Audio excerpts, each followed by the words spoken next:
And so School of Love is basically um, a program, an organization that works together with High Noon. And yeah, it's there to really help parents to work on their connection, their communication, and being the example they want to be in their own families, and also empowering parents so that they can have great conversations about sex um, at home in the family. So, yeah, that's what that's about. And yeah, thanks for coming to listen to this. I just want to give a little talk about some thoughts that I put together about masturbation because yeah, this topic comes up a lot with children, with young children, and with teenagers. And so yeah, I am not a professional in any way, but yeah, just putting together some thoughts that yeah, what do true parents say, and how can we really support our kids? And that's what I want to share with you. And then at the end, we can the mic is open for discussion.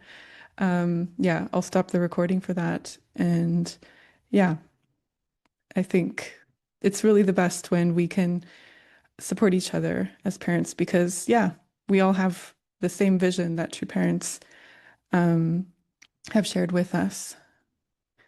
So I'm going to share my screen and, yeah, start this presentation. Good evening, Amelia and Hi, other Gloria. speakers. Thanks for coming. Thank you for welcoming us. Just 1 minute. All right, let's start at the beginning. Here we go. All right, so questions about kids and masturbation. Yeah, we actually have a WhatsApp group, which I'll share a link to at the end. And this was, so I gave lots of topics that we can talk about, and this was one of the top three. We talked previously about keeping our kids safe from pornography, and also how do we teach our kids about sex was the other topic. So yeah, this is our third one.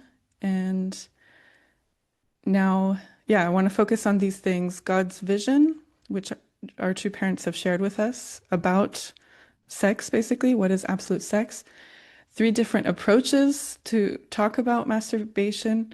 There's three that I understood so far. One is more fear-based, one neutral, and one is really an approach of love. And then I want to talk about how can we make this a positive conversation and yeah, and how can we support our kids towards healthy habits, which is focusing on early open conversations when our kids are young. All right, so here we go. So God's vision. Um, Absolute sex, that's what True Father calls it, and the meaning of absolute. So I'm just going to read a quote I found from this speech, God's Love Partner, from True Father Sun Myung Moon. Man's sexual organ does not exist for man. It exists eternally for his wife. There is absolutely only one owner eternally, not two. The woman's sexual organ is for absolutely only one, her husband. No power on earth nor in heaven can change that. Reverend Moon cannot change this. No matter how much power two parents have, they cannot change this. No matter how powerful God is, he cannot change this. This is forever unchanging power. So that's kind of, yeah, what absolute really means, right? Nobody can change this fact. It's totally absolute, and that's how God created it. And this is pretty clear, right? As an adult, we can understand this very well that, our sexual organ was created for our spouse and no one else. True Father also says, we're more the custodian or the keeper of the sexual organ for our spouse, right? And so I just wanted to set this as a beginning because this is just to clarify, where the approach that we're coming from. And yeah, but how do we explain this to a child? That's not as easy, right?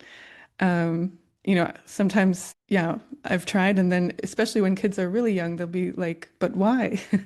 So we'll get into that. So that's God's vision. And then if we move on to one of the first approaches, because I was saying there are three different kinds of approaches, or you can come at this topic of masturbation with different kinds of energy, right?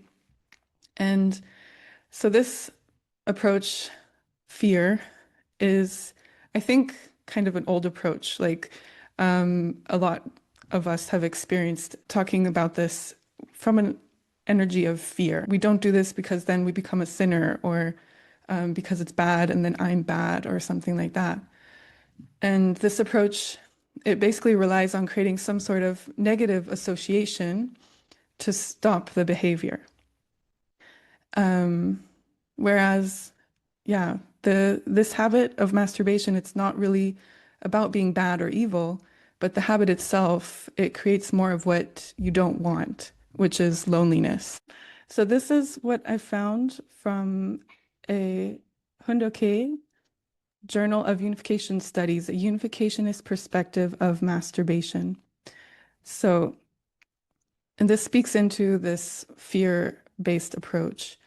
Often the notion of sin feeds into doubts about being lovable and acceptable to God, which is particularly unhelpful for the child or adolescent or sex addict who needs to learn to trust in divine power and love. In other words, beyond a certain point, religious guilt and shame can just make the habit worse and foster more discouragement, despair, and isolation. And this continues. The counterproductive nature of guilt. In addition, research suggests that sexual arousal plus guilt ends up creating a mix of the usual dopamine plus adrenaline from the fear of punishment. This combination is more potent than arousal without guilt and can train a young person to get used to that experience. This is why many people crave pornography or actual situations involving what they think is dirty, illicit, and forbidden, to reproduce the enhanced high they remembered in their youth. This is one more reason why using guilt and shame to curb masturbation are counterproductive. So, yeah, I thought that was really interesting to read about. I can share this resource at the end. And yeah, so I know sometimes we can't find the words as parents if we see our child touching themselves in a way that we know it's not helpful for them, right? But this is just coming from a place of if we scold them really harshly, or, use fear or some sort of punishment, or say, oh, don't do that. God doesn't like that, or, you go to hell or something. I don't know. I think we must have heard lots of different explanations for those kind of situations. And yeah, this is kind of going into that, saying that could affect our child in the future, associating shame with their sexual organs, which is not what we want, right? It's not what God wants. And so, yeah, the second approach is a neutral approach. So we can think, okay, this is just going to stop on its own. Kids, it's true that, kids are exploring their bodies, and that's natural. They'll pick their nose, they'll play with their ears, play with their hair, and also they'll touch their genitals, which is actually a natural behavior. So yeah, we could just let it go. But the problem with that is also that there is no guidance. Someone might think my child can deal with it by themselves. And the risk is also that it could become a habit, without any understanding God's vision for their sexual organ. And the third approach is guidance with love.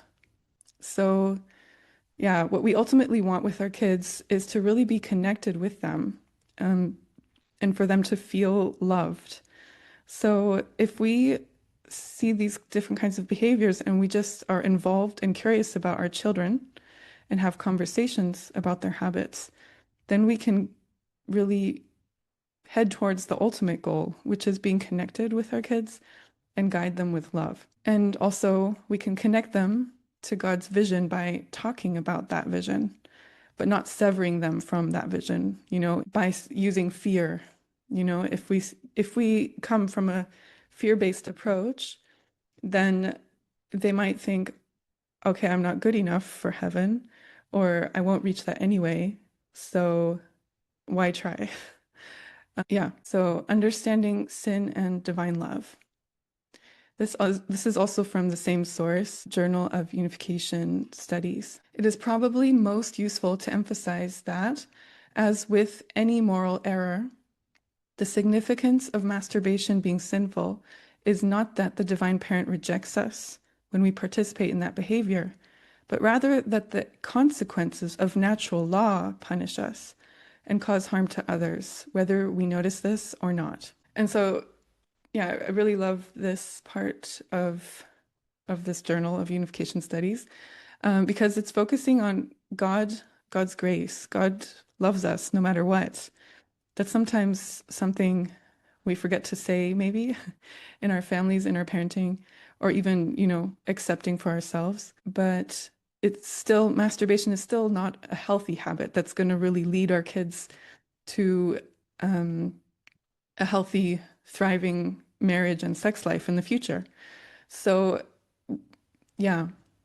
So the thing is, going back to a loving approach, it's definitely different from the neutral approach because it's not saying my kid will deal with this on their own, but it's saying I want to be there to guide my child and guide them towards healthy habits and understand what their sexual organ is for in the future. So, yeah, important to remember is this is normal behavior to explore the body as a child.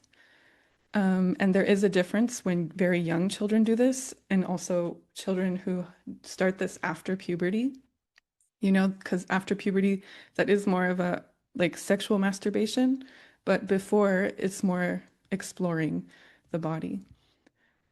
And how we react can really strongly affect how our child feels about exploring their bodies, about masturbation, about their own sexual organs.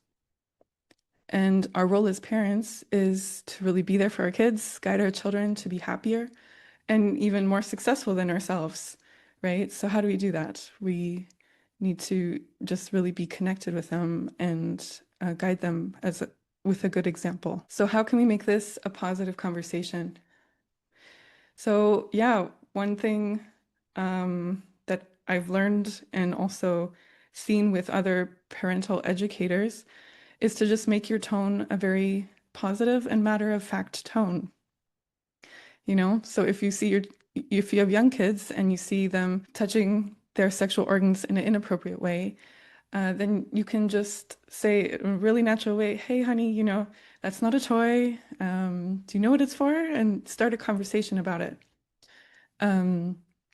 Or, you can talk about hygiene, really meet your kids on their level of understanding, because like we noticed before, talking about, big things like what true parents talk about, like God's vision of absolute sex, that's a little bit of out of reach for your child if they're a toddler. But you can help them understand why the habit isn't helpful for them. You can talk about hygiene and manners. When people are around, it's not nice to, like, it's the same as picking your nose. It's just a not so nice thing to do. And the same as playing with your sexual organs. And also with hygiene, you can spread germs. Um, and also you can show your kids that you're open to talking about these intimate things, which is also a really good foundation to have conversations about relationships, sex, and intimacy for the future. And yeah, there was one more thing I wanted to mention. Um, but yeah, maybe it'll come back to me. Pregnancy forgetfulness. Sorry, guys. So supporting my child towards healthy habits, because that's what we want for them, right? So have early open conversations to build up a foundation of understanding. And so yeah, that's what I want to say is that, our kids might not be there yet to understand true parents' vision of absolute sex, but we can start the momentum for that understanding. We can start little just by helping them understand what are the sexual organs and what are they for. You can start saying like, where do babies come from, um, the difference between man and woman, girls and boys, and talk about the marriage blessing. Yeah, our kids, they won't be able to understand all of True Parents Hundoke in one day, but we can build up on little foundations and little conversations bit by bit. And yeah, I think these are important conversations to have no matter what age your kids are. Um, if you have young kids, you can really start from zero. If your kids are a bit older, then you might need to find out, okay, what do you understand right now? Where are you at? And then build up from there. And yeah, eventually you can work up to talking about the marriage blessing and how this is really the best environment for a thriving sex life. And another important thing about that is to really try to exemplify a healthy person in marriage through yourself. And also consistent bonding as a family and one-on-one with your child. Because if we say these things, if we don't have a connection, it can just go over their heads, you know? Like if some random person tells you something on the street, we might not really take it to heart. But if your best friend tells you something, then, you know, we consider it truly. So bonding really does nourish the information that you share, right? So that's actually everything that I wanted to say presentation-wise. Let me just stop sharing my screen. And yeah, so I wanted to share this resource that I found. And yeah, and also School of Love is basically all about building up this foundation with our kids. So yeah, please feel free to reach out if you feel like you ever want to talk about these things, and yeah, or join our WhatsApp group. And yeah, we also have a website here. I'm just posting the links. So here are just a few links: the WhatsApp community and the School of Love website. And also we have boot camps regularly. The next one will be in August. And yeah, the boot camps are really for people who feel like I want to start this conversation about sex, or you know, where babies come from, or just start having good conversations with my kids, but I don't know where to start. And this is really for parents who have kids in the ages of 4 to 14, 15, 16. Yeah, and they want to start these conversations. And this is a QR code for all our social media or podcasts. You can reach it, yeah, if you scan this. But you can also get that on our website. So yeah,